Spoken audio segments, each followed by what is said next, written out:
Okay, so mag-react tayo dito mga lods sa rant ni Wamos dito. Pero bibigyan ko lang kayo ng summary nito para kung gusto niyo lang na ayaw manood nito. Kasi may claim si Awit na 69 million yung natalo niya. Pero lumabas na 11 million lang pala. Tapos ang dami ng nambash sa kanilang magkapatid kasi nga parang hindi daw tumutulong si Wamos. Pero sinabi dito ni Wamos na yung anak daw ni Awit tinutulungan niya. Tapos in fact meron daw 4 million na sabit si Awit sa kanya. Okay, so these are all things na na-pick up ko rito. Kung gusto nyong wag nang panoorin, bahala kayo. Ngayon, ultimately, ang sinasabi ni Kuya Bells ni Awit, yung talo daw pala ni Awit is from a collection. Okay, collection siya of losses from every game na nilaro niya, hindi lang yung sa Okada. Okay? Natalo din siya sa sports betting, sa billiards and other casino, totaling to 69 million pesos. Pero sinasabi ko nga sa inyo, hindi naman material yan eh. Whether it's 11 million, 10 million, 1 million, or 69 million, it really doesn't matter. Kasi nga, it's still a lot of money. That's the main point there. Main point dito, nung hindi natatalo na siya ng natatalo, naranasan niya yung mga naranasan ng player niya. That's why I have no remorse dito sa mga tao na to kapag ka nauubusan sila ng pera eh. Kasi wala rin naman silang remorse dun sa mga na nabibiktima nila nung link nila eh. Kasi hindi na ano naman yan eh. Hindi naman nila sinasabi na mataas yung talo nila diyan eh.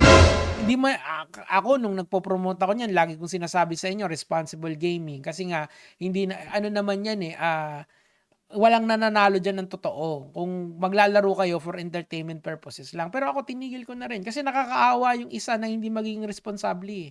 Masisira buhay niyo eh. Naisip ko na ba yun? Yan yung pinopoint ko rito. Kaya wala talaga akong amor dito sa mga hayop na to. 'Di ba? Pasensya na kung medyo harsh yung words ko pero I just don't feel any remorse for them. Lalong-lalo na yung si Awit, okay?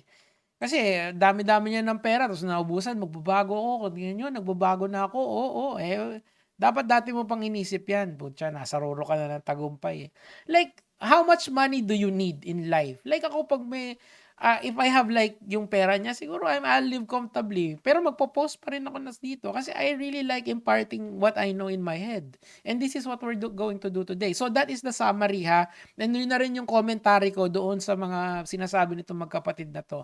Anyway, tuloy na natin 'to kasi gusto ko lang ngayon, we're going to do a little bit of mathematics. At least, hindi naman yung sobrang rigorous. Sakto lang. O, tuloy natin. Bungbong talaga kayo eh, no? Eto na, mga ilang araw bumalik. Oh, Eto na yung dilubyo ni Awit. oh, Eto na yung sunod-sunod na siyang natatalo. oh. Kada punta niya doon. Kasi ang kasino, ang Yan. swerte talaga pagka nag-ano ka, pagka sa ano sa ang tawag dito, sa personal. Mahirap Oh. yung personal eh. Kahit sa medyo sa online medyo okay pa pero yun. Hindi totoo yun. Malaking kasinungalingan yun. Hindi totoo na medyo okay pa sa online. Parehas lang yan, okay? Ngayon, explain ko muna sa inyo. Meron kasing dalawang klase ng casino. Isang online at saka isang regular casino.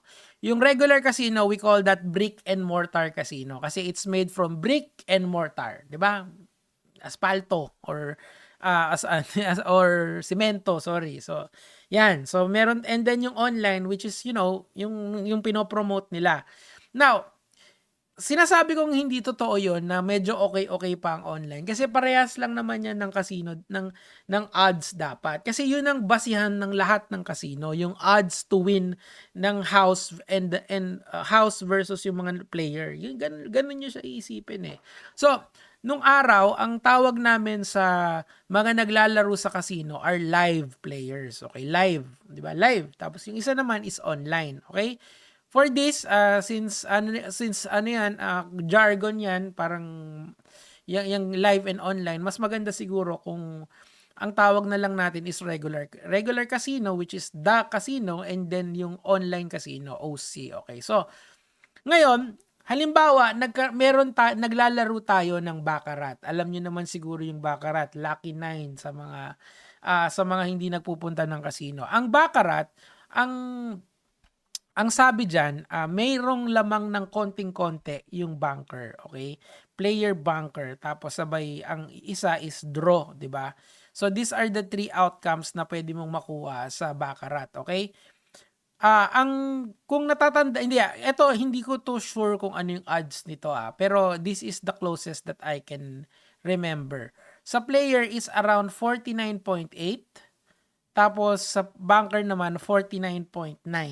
Okay, tapos yung the rest nito is draw, okay? Yung the rest na matitira dito totaling to 100%. Yan lahat ng outcomes eh. So ang point ko rito, whether maglaro ka sa online casino or sa casino, dapat pare-parehas ng odds yun. Meaning to say, walang okay dyan sa dalawang yan. You are always at risk of either losing it all or minsan mananalo ka. Okay? Pero the house always win. Paano nangyari yon? Sa casino, merong tinatawag na, yung regular casino, meron tinatawag na Super 6. Kasi alam nila na every time mas malaki yung panalo ng player dito, so meron yung system na in-place nila na kapag nanalo ang bunker at 6, kalahati lang yung mapapanalunan mo. Meron din naman na ibang casino na pag tumataya ka I believe sa bunker yata, parang merong house commission ng 10%. I forgot kung ano na yung math dito eh. Either yung isa or yung isa yung mataas. Basta meron slight edge yung isang side diyan. I believe yung unang binibigyan ng card has a little bit of yung huling binibigyan ng card pala ang mas mataas yung chance ng konting-konti lang. Halos hindi mo mararamdaman yan kung naglalaro ka on a regular basis. Now, kasi nga, you do not have infinite money like ang casinos. But the casinos have infinite money or virtually infinite money. Meaning to say, kahit anong ipusta mo. In the case of Awit Gamer, di ba? Miski pumusta siya ng 14 million, 15 million, 16 million, sasaluhin lang yan ng casino. Eventually, if you have this habit and tumaas na yung tolerance mo at na-addict ka na, babalik ka na ng babalik sa kanila and they have all the money in the world to either pay you out or to break you. Ang nangyari kay Kawit, akala niya since nanalo siya, balik siya ng balik, yun. Pero hindi totoo. Hindi magiging totoo na mas okay yung online sa regular casino. Bakit? Kasi ang regular casino is regulated by PAGCOR. Ibig sabihin, yung odds ng mga games nila doon, whether it's slots, whether it's poker, whether it's roulette, lahat yan. These are all regulated and are being sanctions for fairness. Ibig sabihin, may nagtetest dyan. May nagtetest dyan kung yung odds ba are true and the same. Okay, yung mga software ba ay hindi dinadaya. But if it's unregulated casino, like yung mga pinopromote nila dati is the operant word. Yun, hindi mo alam kung chinek ba yung mga games doon. Pasok ka lang ng pasok ng pera because you do not understand the mathematics of this. 'Di ba? Hindi mo alam kung yung slots na linalaro nila are fair. Hindi mo alam kung yung baccarat nila kung ganyan din ba yung odds regularly, 'di ba? Ang point dito, kaya niya sinasabi yan mga lods. And I will end on this note. Kasi may chance pa kasing bumalik yung online. And pag bumalik yung online, kunyari tapos na tong regime ni Marcos, okay na ulit. Wala nang CICC na mang-check sa mga pagpo-promote namin. Babalik yung mga yan. Ano ba akala nyo? Mababait yan? Diyos ko. Dito sa social media, whether you like it or not, kapag may opportunity na kumita ka ng malaki, take it. Ako nga minsan nagsisisi na rin ako kasi putang ina, sana pala kinuha ko na lang yung mga dating deals ko sa casino.